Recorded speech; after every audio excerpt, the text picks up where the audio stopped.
En esta gráfica podemos apreciar que el 40% dice que sí sabe que existe corrupción en su carrera, el 30% piensa que no y el otro 30% dice que no sabe.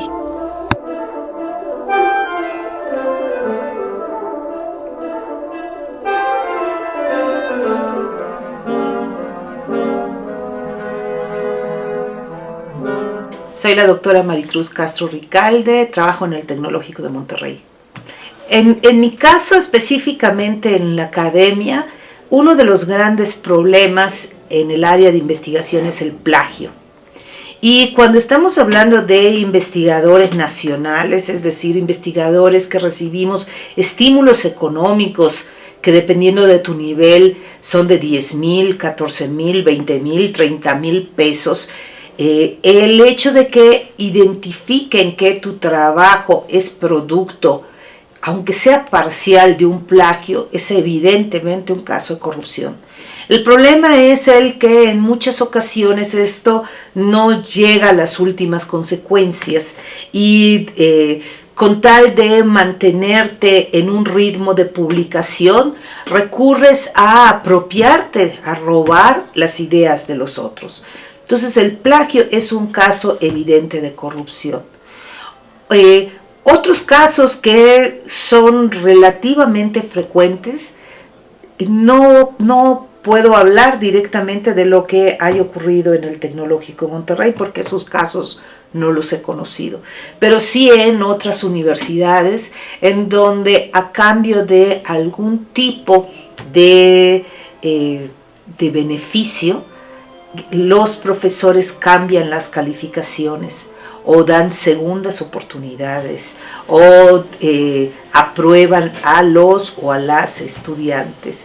Y no solamente es por una cuestión de beneficio económico, sino ahí cae también el caso de los acosos sexuales en donde jóvenes, o sea, mujeres y varones, con tal de mejorar sus calificaciones, ceden a las peticiones de personas que están en una situación de poder en relación con los estudiantes. El 20% dice que el plagio no es un tipo de corrupción. Hola, ¿qué tal? Soy Cecilia Portilla Liurs, soy la directora de la Escuela de Humanidades y Educación del Tecnológico de Monterrey Campus Toluca.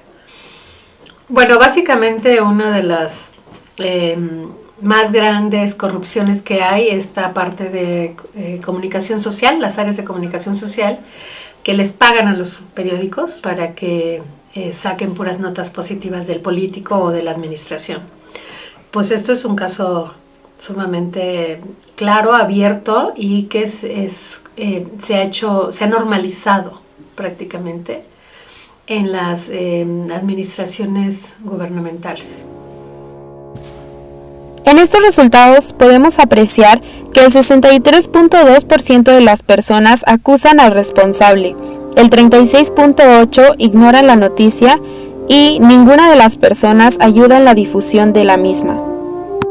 Profesora aquí en el TEC de Monterrey, en el campus Querétaro.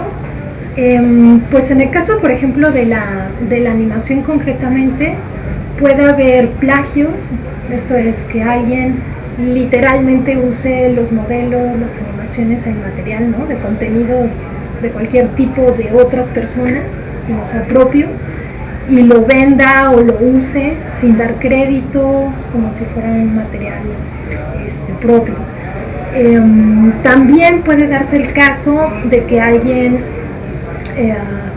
revele información que es clasificada, ¿no? Por ejemplo, si se está haciendo una animación o se están diseñando personajes para una empresa, que se den a conocer antes de tiempo, cuando a lo mejor en un contrato estaba definido que no se podían pues dar a conocer antes de tiempo. Si hay información confidencial,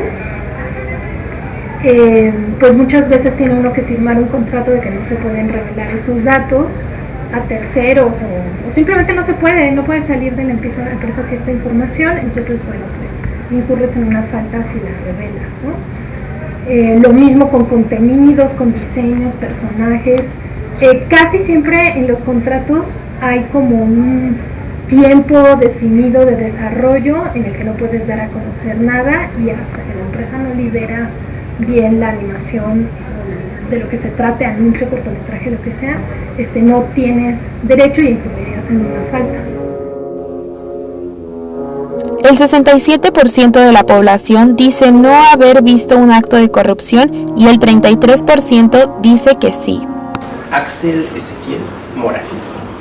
Soy artista conceptual, desarrollador visual, director de arte, diseñador de personajes y creador de casi todo lo que es layout y producción de storyboard. Corrupción puede existir desde el monopolio, como lo podemos ver con empresas como Disney, o lo podemos ver con la parte del control de talento. El control de talento es donde nada más se contrata el talento del tipo de producto que queremos que haga. Entonces, si queremos verlo de forma mucho más global, es prácticamente quien no está de acuerdo con tus ideas no te contrata. No porque no sean malas ideas o porque sean buenas ideas, simplemente porque no está de acuerdo con tus ideas, y eso es una corrupción porque no hay libertad de ideas.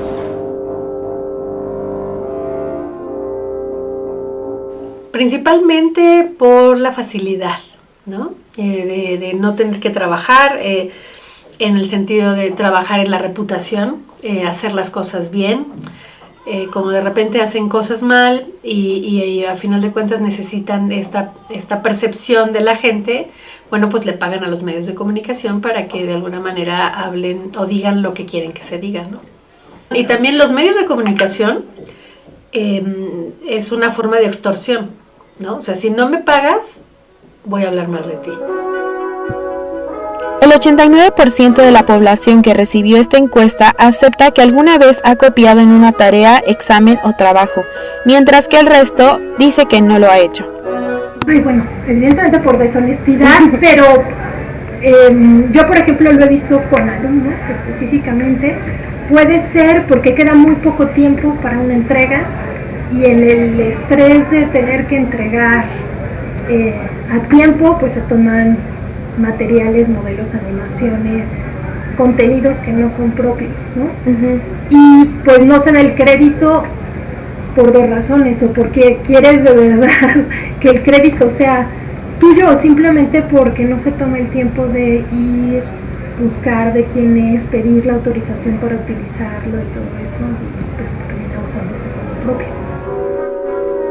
En estos resultados se reflejó que 15 personas no han pagado ninguna vez por alguna de las actividades anteriores, mientras que 3 pagaron para que alguien hiciera su tarea y una para justificar una incapacidad laboral. Mayormente por el mercado. El mercado usualmente se basa por lo que se vende y lo que no se vende, como es usual. Pero lo que más vemos es que el mercado siempre busca complacer a las grandes masas y no tanto a informar a las grandes masas.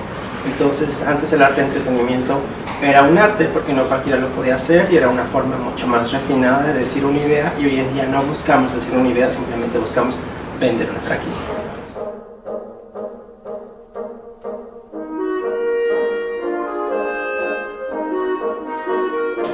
Bueno, yo creo que es una cuestión de ética profesional y de ética personal.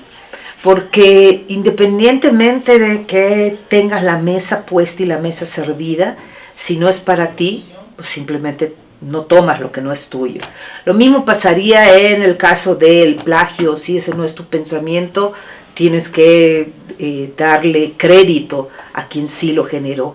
O en el caso de saber que el respeto es el que debe prevalecer en las relaciones entre estudiantes, entre colegas, entre administrativos y académicos. Entonces yo creo que es esencial una cuestión vinculada con la ética, independientemente de las oportunidades, que oportunidades las puede haber o las puedes generar, pero independientemente de esto es una cuestión de ética y de compromiso moral con la persona que tú eres. Principalmente es la ética, ¿no? El hacer las cosas bien desde el principio. Si tú haces bien tu administración, no tendrías que pagarle a los medios de comunicación pues para que de alguna forma hablaran bien de ti, sino que la misma gente o tu mismo trabajo hable bien de ti. Estas son unas de las soluciones que consideran nuestros entrevistados que son buenas para realizar a un maestro que sorprende a otro aceptando un soborno por parte de un alumno. La gran parte de las personas considera decirle a las autoridades: El 15.8 considera que es bueno hablar en privado, mientras que una pequeña fracción piensa que es adecuado despedirlo.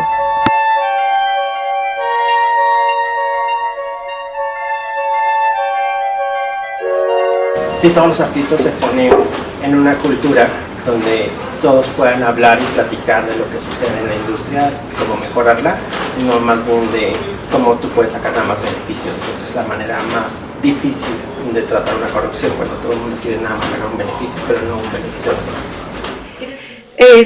Lo considero difícil hasta cierto punto. Mientras más actos de corrupción estén a tu alrededor, el gran riesgo es la normalización y el bajar el nivel, bajar la importancia de actos que deberían ser anormales. Entonces, el momento en el cual tú dices, mi novio copia, mi amiga copia, mi vecino copia, yo ¿por qué no copio? El que estoy mal soy yo soy la tonta, yo soy quien no está aprovechando estas oportunidades. Algo similar ocurriría con, pongo ejemplos hipotéticos, mi colega se lleva un paquete de papel de hojas bond, mi otro colega también, yo ¿por qué no lo voy a hacer? Entonces la normalización de la anomalía es uno de los grandes problemas que yo veo como lucha contra la corrupción. Pero por otro lado también pienso que es muy importante que desde la familia y desde las aulas, desde una temprana edad, se subraye la importancia de detectar que no es posible normalizar la corrupción. O sea, si tu papá te enseña a ser gandalla, si tu mamá te enseña a que el que no tranza no avanza, pues naturalmente va a ser muy difícil que en el aula podamos nosotros revertir esta manera de pensar. Sí, muy difícil, porque ya es un estilo de vida. Está permeado, es una cuestión sistémica, el mismo sistema lo permite, y entonces esta parte de lo que lo permite hace que en general, se empiece la corrupción. No es un tema cultural.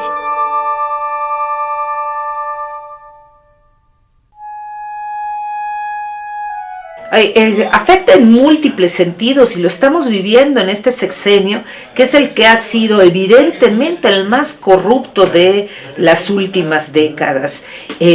¿Cómo afecta? Tiene que ver con un sentido de desesperanza, un sentido de decepción en el que no confías en la gente que te rodea. En estos momentos dudamos del próximo presidente porque hemos estado tan enlodados en un sistema de corrupción que enseguida pensamos que el próximo también va a ser igual de corrupto.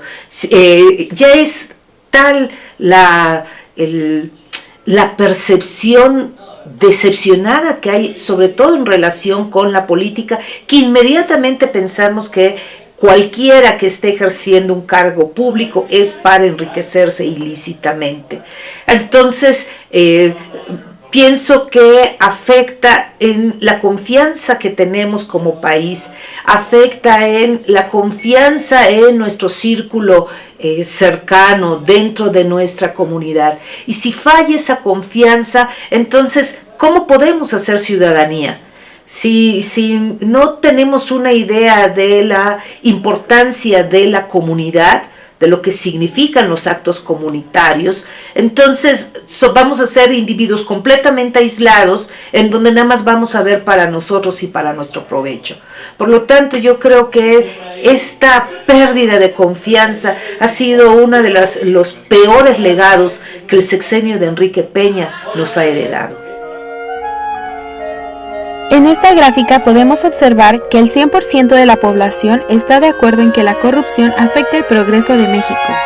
Pues muchísimo, a final de cuentas, esta parte de las noticias falsas que salen mucho en internet, en la WhatsApp, en las redes sociales, lo que genera también es caos y desestabilización. Entonces esta desinformación y al momento de generar caos, la gente es muy fácil manipulable. Lo puedes manipular mucho. Entonces ahí, a final de cuentas, el gobierno lo que quiere es manipular a la gente para que pues tenga un control de las masas. Sí, México usualmente la corrupción ya viene siendo como parte de su cultura. Creo que tiene muchísima tolerancia a ello. Entonces, si eso lo pasamos al entretenimiento, viene siendo lo mismo. Y el entretenimiento de México en México es carente de cultura. Entonces, como es carente de cultura, la corrupción es mucho más fácil de medir.